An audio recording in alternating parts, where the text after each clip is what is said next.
right, 25 minutes before 10 o'clock. I think I would like to let the listeners know a little bit of the behind-the-scenes stuff behind some of these interviews.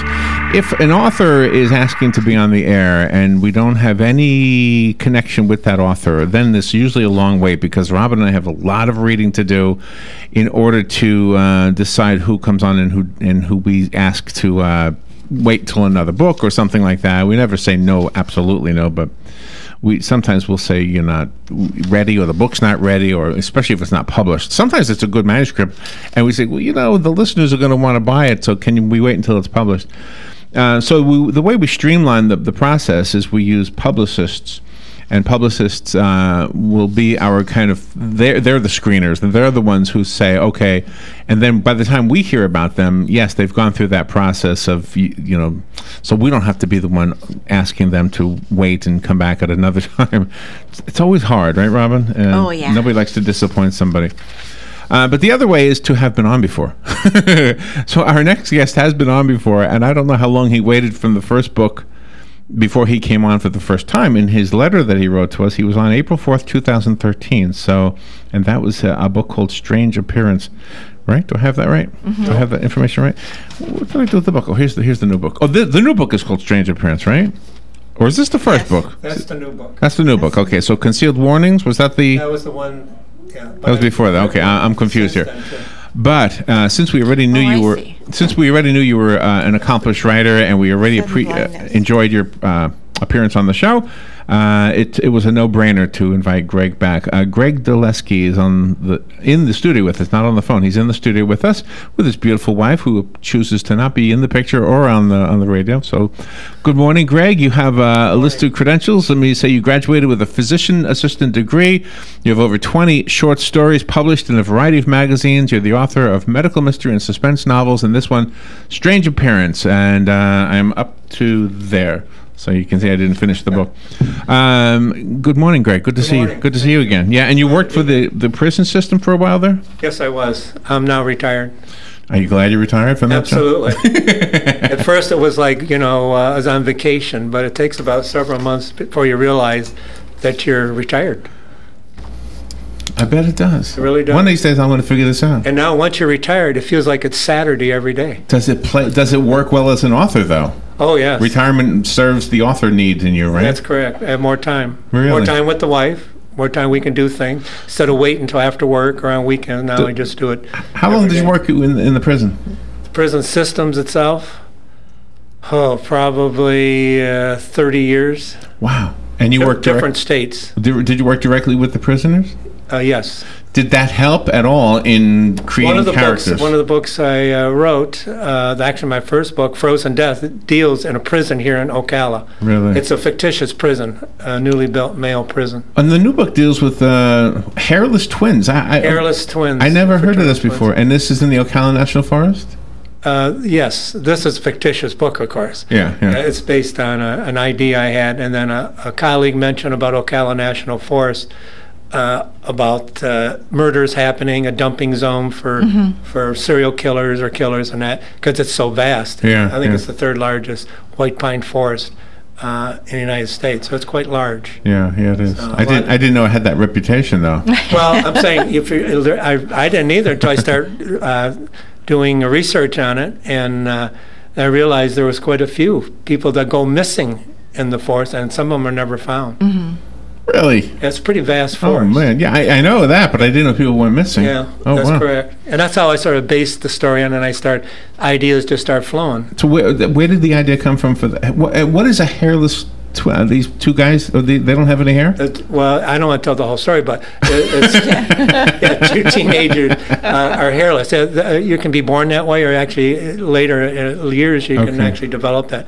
It's called alopecia universalis or alopecia totalis. I mean, you have no hair anywhere. I mean, there's alopecia areata, which is pretty people with patches of baldness in the hair. Right. And actually women have more baldness in their hair than men do. This is the physician in you coming out. That's a physician coming out. Yeah. My years of experience. Wow. Okay, so the new book, Strange Appearance. Correct. Well, now is this the book? That's the one before.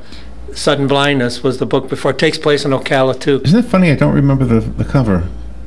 Yeah. Did the cover change? Is it same cover. Well, thank you for coming in again. Sure, thank you. And for helping us celebrate. When did the book come out? Came out July 26th, I think. Oh, nice. It came out ebook, then the print book came out, I think, like August, what would have been, trying to think what it was. Let's see, it came out... it's brand new. It's brand new. Yeah, but I had two different things. It came out just about 2 weeks ago. Okay. Well, about 4 weeks ago. I think it was August 1st. Have you always written? Yes. Okay. Well, actually, since 2009, it was my first book, novel. That was Frozen Death. But prior to that, I did short stories. Uh-huh. And I said, short stories are fun. And I started reading Tess Gerritsen. She's a medical mystery author, a previous physician, ER physician.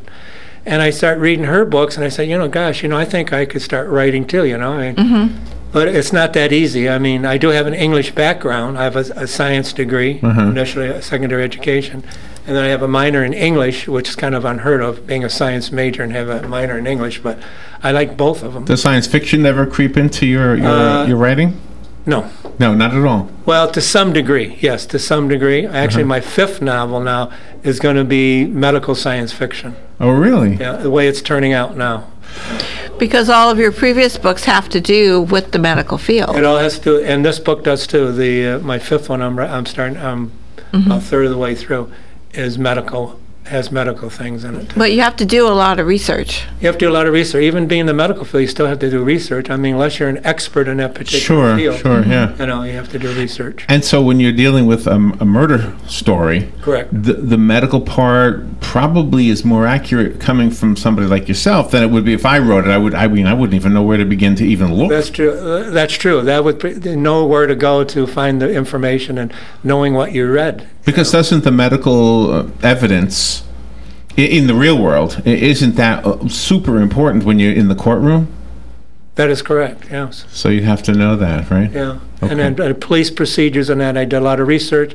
I talked to a Sheriff Deputy Robinson. He helped me with it. And then another friend that in our area community had police procedure ideas, Gracie. And so, I got that information plus my reading. And plus reading Tess Gerritsen, if you read her books, there's a police involvement in there. And so I learned from that too, from reading other authors. Authors read other authors. Yeah, if you read anything on that, they just don't stick and just read their own books. They read other authors, get ideas. That would be a good idea, stuff like that. Are you accepted in your own backyard? People always say, like in their own town, they don't recognize them as authors, but the next town over they do. Does that phenomenon happen with you? Sometimes. Yeah. Yes, sometimes. But it's crazy, isn't it? Yeah, it is. If my name was Stephen King, then everybody would probably recognize me. Why do you use the GL? Why do you use your initials instead of your name? Because my last name is so long, I didn't think it would fit the cover. Although Concealed Warnings, my second book, I did put Greg L. Didaleusky, but then I stick with G.L. Didaleusky. I don't know. Okay. Like T.S. Eliot, stuff like that. A lot of authors just use their initials. Yeah, sounds very classy. You've got two other interesting characters in there, the investigators, the med student and then the investigator, and they each have their own personality. That's right, yeah. You just pick somebody, and personality-wise and character-wise, you just pick somebody, you visualize somebody in your mind, and then you just start developing it. Somebody that I met or somebody that I know, or I take two different people and combine their personalities together. That's how you come up with a character. And do they live within you? Do they live with you and your wife? No. No. You don't talk about them at dinner? You don't say to your wife, oh, my God. Oh, yeah, we discuss my books. We discuss it, but the different characters and about this and that. Well, that's what I mean. I don't mean they physically live with you, but I mean, do they creep into your conversations? Mentally, yes. Oh, yeah, they do. Oh, yeah, when I'm writing a book, you're right there. I guess it's like an actor playing a role. You just got to know that role. Yeah. And so when you go outside the movie set, you're still somewhat, that character's still in you. Oh, yeah. So it's somewhat similar to that. And you do have that tension going on between the two, male and female. That's correct. Character two in the book, which is outstanding. Correct. Yeah, you always want conflict. Is that from in a book. experience? Any tension, male-female tension in your life? My wife and I get along very well. We have no tension. Greg Didaleusky is in the studio. We're talking about the new book called Strange Appearance, and we'll take a little break and be right back to talk some more. We've got a lot. Can you believe there's some political ads that we have to run? Can you believe that? Wow. We'll be right back.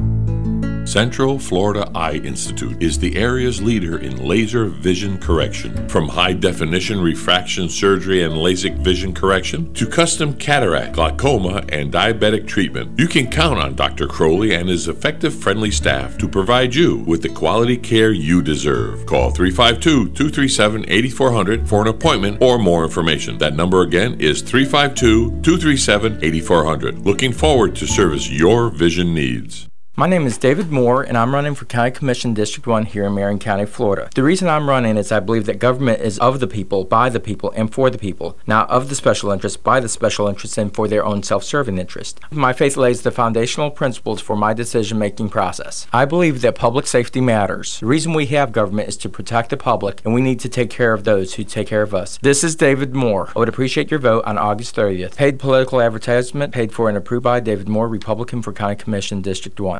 Hey, Matt, I know Sunrise Automotive does auto stuff, but I need some tires for my truck. Can you recommend someone? Yes, I can. We do that. No, I mean I need them installed and balanced and all that. Yep, we do that. Well, my son needed his windows tinted. Yep, we do that. I need my seat replaced. Yep, we do that too. I need a new roof line, a new spoiler, and a new trunk. Yep, we can even do that too. Okay, I get it. I suppose you can also do a radio show too. Well, as a matter of fact, join me, Matt Gibbs from Sunrise Automotive, every Tuesday at 10 for auto repair with personal care right here on The Source.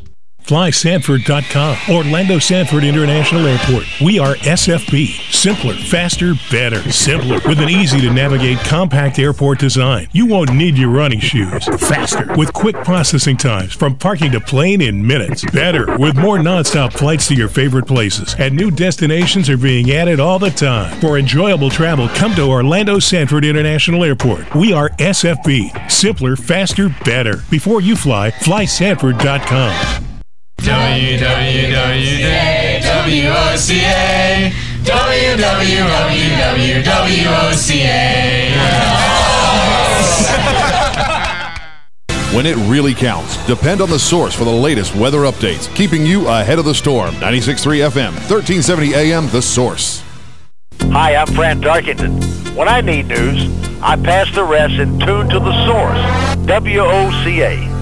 Right, 12 minutes before 10 o'clock. Nice looking Monday, but you know, there is a storm out there that we're keeping an eye on. Right now it's called, what is it called? Number 9 or something like that? 9911. No, that was what it was called last week, 99L. Oh, okay. Yeah, now it's called 9, I think. Soon to be known as Hermine, right? Hermine, yeah. Yeah. So if you want a good book, while it's raining, it's going to be raining Thursday and Friday, it sounds like. So we have a good book to recommend, a couple of good books, actually. If you get a book from G.L.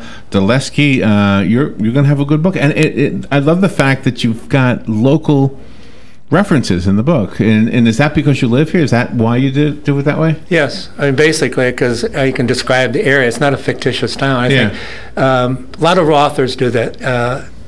Tess Garrison talks about Boston. A lot of her books are in Boston, she's familiar with. Yeah. A lot of authors, just trying to think of the one I just said earlier. Stephen King. A lot of his things are in Maine, like the movie Haven. He wrote Haven for TV, and that's in Maine. So he's familiar with the towns and the people's culture and what things are happening. So it's just easier to write. This is more of a business question, I guess, regarding novels. But what is the timeline, or I don't even know how to ask this, but how does it go from book to movie? What actually happens there? After the book is completed, somebody reads it that's involved in making movies. Somebody, like a cousin of a producer and wherever, say, hey, this book may be good. I mean, you can also submit, books to in Los Angeles to different the production companies, movie companies, but that's like a long shot. Really? You really got to know somebody. I mean, unfortunately, in a lot of ways, you have to know somebody. I would be worried that they would steal it, and they might be worried Well, it's called copyright. I mean, that has happened in the past, obviously. Ideas have Similar happened. ideas. Similar ideas, Yeah. So... Yeah. Strange appearance. Okay, so let's. The back of the book says 2 hairless teenage bodies are found dead with ritual-type death masks on their faces in the Ocala National Forest, and from there you use your medical background to develop the story. And the other characters that come into the story. Do you do any flashbacks to when the teenagers were alive? No, I don't. I haven't done flashbacks. So we don't get to know them at all, really. No. That's the mystery. That's part of the book. You do at the end, the very, very end, you'll find out. Okay. I should say. I mean, you do know who they are at the end of the book. Really? Yeah, but you do have all different characters in there, but the places are also the character, and it's very hard to write a place in as a character. To some degree, yes, that's true. That's very true. Have you taken walks through the Ocala National Forest? Yeah, we've been there before. Seen the the places terrain and that, for the scenarios. You bring water? Pardon me? Do you bring water? Bring water, absolutely. Absolutely. And a compass and a cell phone. That's right. You definitely need a compass. Stay on the trail, you'll be okay. Where did we go? We went to the what was Wekiva. it? Wekiva. Yeah. And we got lost. Yeah. That was scary. It's easy to get lost. It really is. In any type of forest. We were exhausted. We didn't have water. Oh. And we finally came across these kids in a canoe, and they had Dr. Pepper or Mountain Dew. Bottle. We gave them a $5 bill for one. Yeah, they were happy. Do you belong to any writers groups? What are your feelings about that? Because we have so many. I don't belong to any state. writers group per se. I belong to Authors Den, which is a writers group. Okay. Oh, online. Online. And how does that work out for you as an author? Recommend that or not recommend it to other authors? Does giving each other feedback make a difference? Oh yes, authors talking to authors definitely, helps in a lot of ways.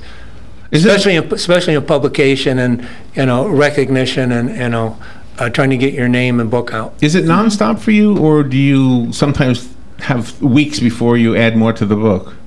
Sometimes, not any more than maybe 2-3 weeks, but in between then sometimes we go on vacation. I don't okay. For 2 weeks. So it's not like you're stuck and you're trying to figure out what's going to happen next, or no. Now sometimes I'll be laying in bed, early morning, or I'll wake up and I'll think about the book, and I think I'm going to change that. Then my mind runs through how it's going to work throughout the book. Right. I mean, that's very common. I think other authors do the same thing. Or you could be sitting in a restaurant or wherever, and an idea comes to you. That might be a good idea. So what do you to put do? in my book. Do you have a pen and pad with you at all times? No, just memory. Or a recorder. Just remember. I used to have a recorder. That was many years ago. I kept those little cassette recorders, but I don't do that anymore. Does your wife write also? Do you write? Can I ask? No, she helps. She helps. Oh, you help? Oh, she reads. She'll read like a chapter after I completed the chapter, and she says, "Well, that's not really clear. Why don't you do this or this?" So she does help. And sometimes it is helpful to know that something isn't clear. Because when a writer writes, he's just all these things are going through. You keep writing and put everything down, and then you go back and you reread it and say, "Well, that's kind of awkward." So you have to change it, or, "Oh, I forgot. That guy, doesn't drive a Chevrolet, he drives a Ford, stuff like that, you gotta." Yeah, I don't know if you remember, Robert and I have been in the music world, and one of the things in the music world is to have a hook, a piece of music that is just going to grab a listener. And I think in the literary world, the equivalent to that is the twist. It's the twist, that's correct. And so when you come up with a good hook, it's exciting. Everybody says, "Oh my gosh, that's great." Does the same thing happen when you finally realize what the twist is going to be? Oh, yes. Oh, yes. I've written, I think, on maybe that, on sudden blindness, I think I was halfway through the book. I said, let's do it this way. And all of a sudden, this character, a minor character, became a major part of the book. And it's a twist, which you're talking about. And that happens. I mean, now some writers will write a complete outline of the book from almost chapter to chapter to the end. Yeah. I mean, I don't do that, or you write a summary, like you'll write the first idea what's going to happen, like the hook, or bring a reader in at the first chapter, and then the ending of the book. I've done that too. I did that on Sudden Blindness. I knew the ending before actually the middle, and the middle is just stuff to make you want to read more, but the beginning of the book and the end of the book is probably the most important part. But with a strange appearance, when you are doing that, people get endeared to your characters, and Oh, yes. you really do have a surprise.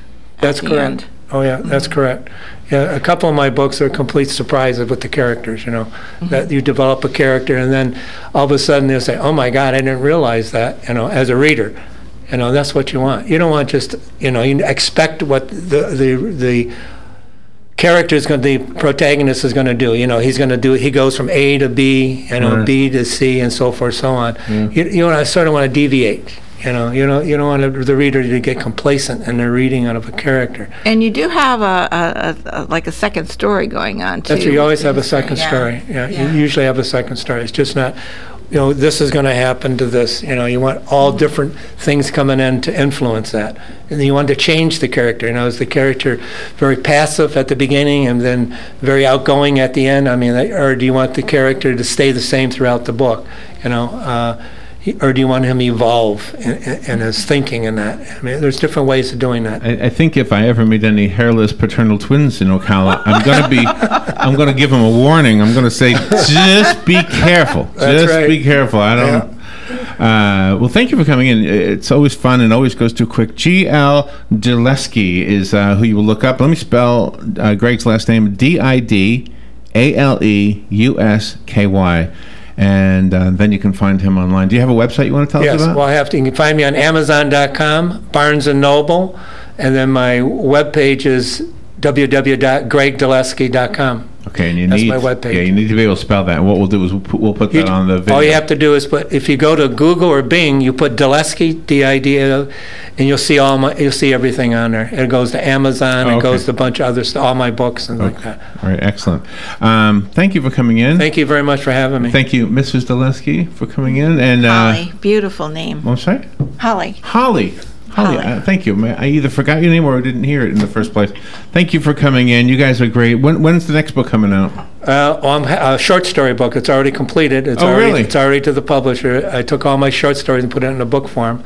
And the short stories are from like 60 words to 4,000 words. Fantasy children short stories for my grandkids. Mm-hmm. And then adult ones, mystery, some supernatural, some horror. Stephen King type stuff. Do you have any book signings in the near future? Oh, yeah. Yes, I'm working on a book now, about a third of the way through.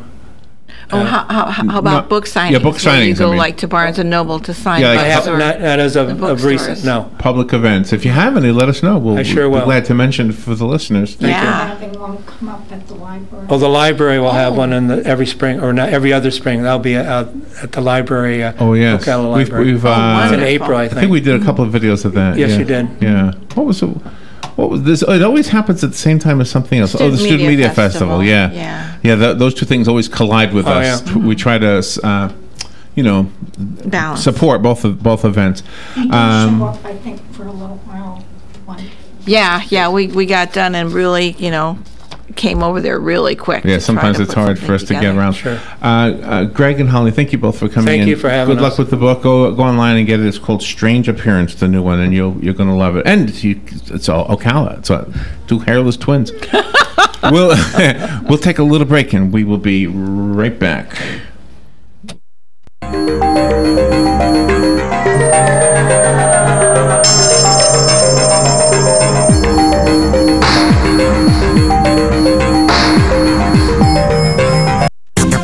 The weather is brought to you by myfwc.com. Safe boating is no accident. On this Monday, intervals of clouds and sun, breezy in the afternoon with a shower and thunderstorm around, high 87 to 91. There'll be a shower with thunderstorm around Monday evening, and partly cloudy later Monday night, low 73 to 77. Tuesday, more clouds and sun with a shower and heavy thunderstorm or two, especially during the afternoon hours. Watch for flooding downpours, a high 86 to 90. From the Florida Weather Center, I'm meteorologist Joe Lundberg. WWOCA,